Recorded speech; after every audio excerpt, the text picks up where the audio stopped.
Oh boy, I don't like people looking at me. We have a lot of people working today, so I'm gonna have to get through this. What's up, we the bros, and welcome back to the channel. Today I'm going to be talking about Restoquad. If you guys do not remember the last little bit of content that we had done, we installed the headlights and did a lot of stuff with them. We met them at the big collaboration that happened over at Carolina Adventure World, which was a huge opportunity for us to be able to branch and to do more cool stuff with business owners. And from there, we got a chance to interview him over on Final Cut, which is our podcast, if you guys haven't checked that out. So we're doing some cool stuff, and so is Mr. James, and we're excited to continue to do more cool stuff with him. And with that in mind, let's talk about the cool stuff that he's given us the opportunity to do today.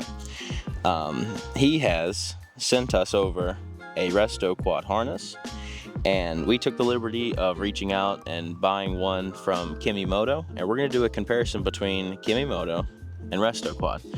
I haven't really seen a comparison video go up with the two companies together, and to be honest with you, I was kind of worried about making this video in the first place because obviously, since we have such a good relationship with Mr. James, I don't want anything to mess that up.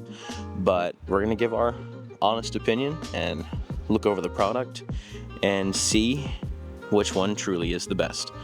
But before we do that, I want to pray for today's video, and then we'll get right into it. So let's pray. Father God, thank you for the opportunity to be able to have these products and do this content for you and your glory. I pray that you'd watch over us and keep us safe as we continue to mess around with this for you and your glory. I pray that you'd bless all the people who've been impacted by the two hurricanes that have hit the United States, Helena and Milton. Please keep them safe and give the families time to rest in the midst of their missing and, passed away loved ones. God, I pray that you'd help us continue to do all this stuff for you and your glory. Continue to bless the channel and bless all the people who are watching. In your gracious name I pray. Amen. So I guess what would be good is to start from the front and go to the rear. So I'm going to start with James's Restoquad. Right off the bat, the biggest difference that I see going into this already is the indicator, the housing for the indicator. It looks like a typical indicator that you'd see on like a scooter, but it looks like James has done some 3D printing and stuff like that to get a nice little like backing to it that's a little bit more friendly.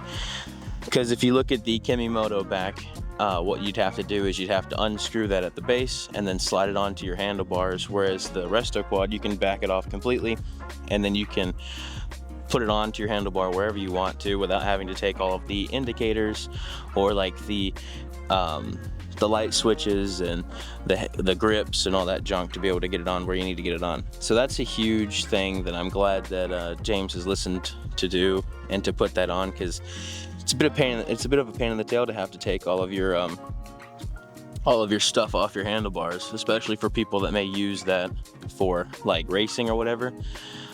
Because that would suck, because then you have the kill cord and all that stuff added to it as well. Next, moving right along, I wanted to talk about these connectors. As you can see, the connectors that come from the Restoquad harness, they're all put together, ran to an ATV connector, and then continuing out throughout the rest of the harness. Whereas the Kemimoto, it looks like you have to do additional wiring, which is unfortunate because people like me who don't know how to do wiring would suffer if this was the one that we had to use. Another thing that I do really like about James's harness versus the Kemimoto harness is the what they use to coat it.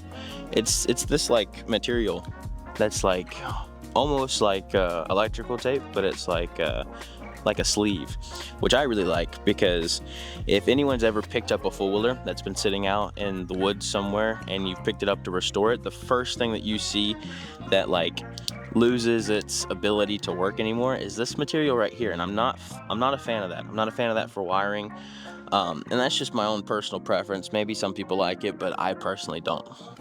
The next thing I want to talk about is the relay. James's relay has a little mountable tab added to it, and everything is internal, so you don't have to see any of the wiring, or if there's water, or if there were an instance where water would get into it, it wouldn't be bad.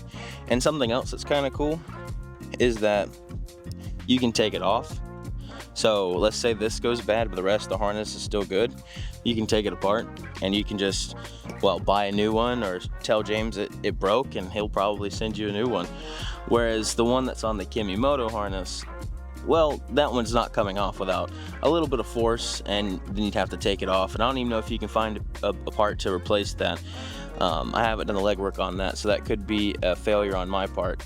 But it looks like if it breaks, you have to replace the whole thing, which really sucks, but sometimes it's easier to do that, I guess. The last little bit of this is the indicators and how they connect. This is the same as the little like stock plug-in. It's got your three, the DRL, the ground, and then the power. This one only has two. I assume that the ground is from this back here at the tail end of the harness, where you can ground out the entire thing. I may be incorrect on that, but that's what it looks like. And then the rest of the harness is, as you see the rest of James's, this is where you see a lot of there's a lot more to deal with, whereas this is more simple. You have your add fuse. If you guys haven't seen the installation of the V1 V2s on the Raptor, then go check that video out. But we've already added an fuse, so this would be something that we can just connect to it or just unplug it and plug it in.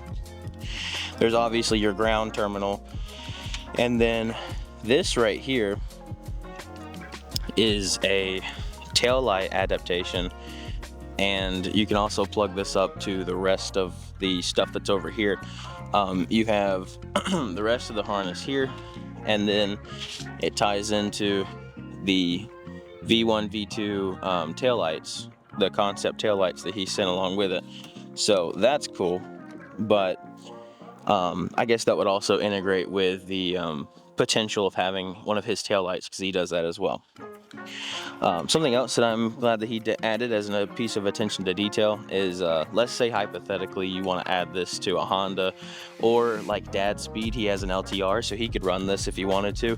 This is an add fuse that you can add to it, where essentially you just unplug this and plug this into it, and it would be the same and work the same way that you would have for that, which is cool.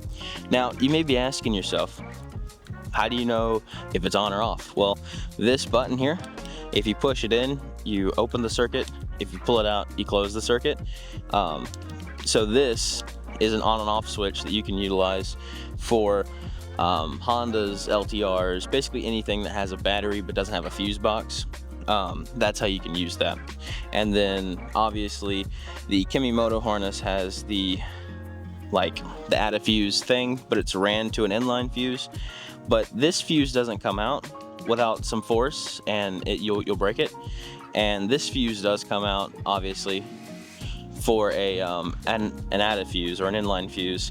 But yeah, I don't know what happens if this one blows, because I'm pretty sure you just have to trim and do an add fuse anyway, and then you'd have to not have to worry about it. So you can technically run that, but I would recommend that if you buy the Kemimoto and that's where your heart sets at for these two products, I would recommend trimming that, adding an add fuse, so then you could replace that in case that blows. But that's just another case of you have to do additional work to be able to get it to work the way you want it to, which I personally am not a fan of. So there's two features that are on the Restoquad harness that aren't on the Kemimoto. And just to cover it conclusively, I'm gonna talk about those features. The first one, obviously at the front, is your horn. This is a replaceable horn, and you can disconnect it and connect it as you see fit. So there is a potential that if you don't like the sound of this horn, you could technically get a new one. I haven't done any research to confirm that yet, but because it's replaceable, that does almost confirm my suspicion by itself. I'll have to throw it up on the video if I can find it. And this horn is ran to the horn is also ran to another relay, and this relay is also, you can take it apart, and I believe you can also buy these off of Restoquad as well. And then you'll see this little orange wire, you'll see it here and at the tail light as well.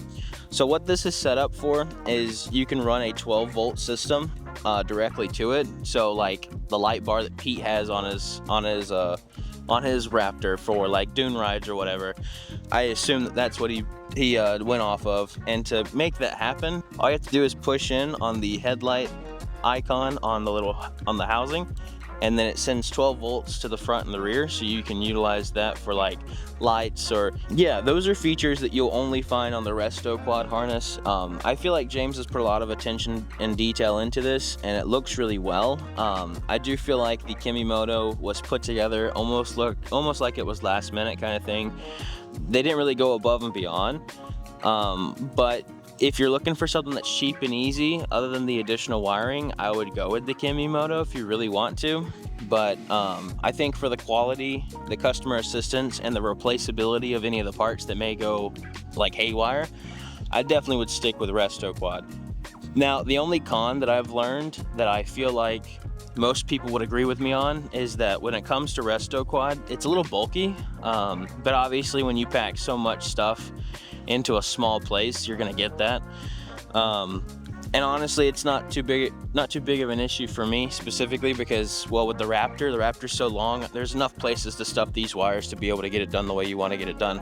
So I guess the next thing on my agenda would be to install it and then to do a review. So I guess you'll have to pay attention to the channel for the next couple videos like that.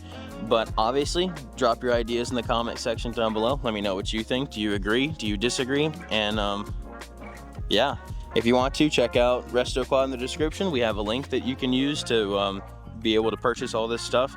And if you're interested, go check out Kemimoto. I'll add that in the description down below as well. So hopefully you enjoy this video. Hopefully you've made your decision, and I'll catch you guys next time. We the coldest, I'm on 10 with my woadies. Shout out my homies, we gon' ball for them trophies. Like they can't hold me, thinking God, I've been chosen. Go through the motions, all them times I was hopeless. Now we the coldest. Look, I've been trying to tell y'all since like 1-3. Got my soul up in the trunk, get my car, got the key. Spirit trying to talk.